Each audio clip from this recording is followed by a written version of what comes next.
G'day everyone, Scott here from One Green Thumb Gardening in Toowoomba. If you liked the video, give me a thumbs up or give me a comment. Let me know what your thoughts are.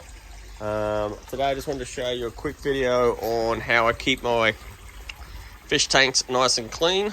I used to use that scrubby thing there to keep my glass really clear so I could see into it. But I've bought myself two plecos. So I've got one in this tank and one in that. They both cost me 50 bucks each. But I tell you what, they are absolutely worth it. So this guy in here, I've just upset him and took him out of his little tube. But again, they love to hide. So you'll never really get to see him. There's his nose. I don't know if you can sort of see him in there. But yeah, so they'll come out at night time and they'll just work their way around the glass, just keeping it beautiful and clean.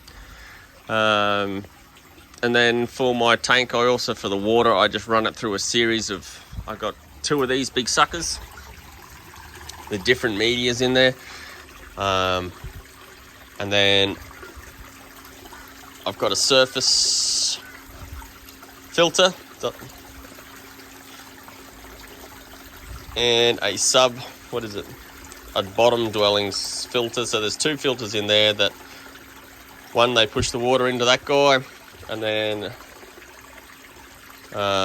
yes, circles in and out basically, to keep it nice and clear and all that. And then yeah, I've got plants and stuff. I've got some spinach and so forth. These create great beds for all the little fish. So all my little guppies, they love to just nuzzle into the root system and then give me something to eat, especially my parsley. And then this is for the bees. The bees love to come and sit on top and they get a drink of water.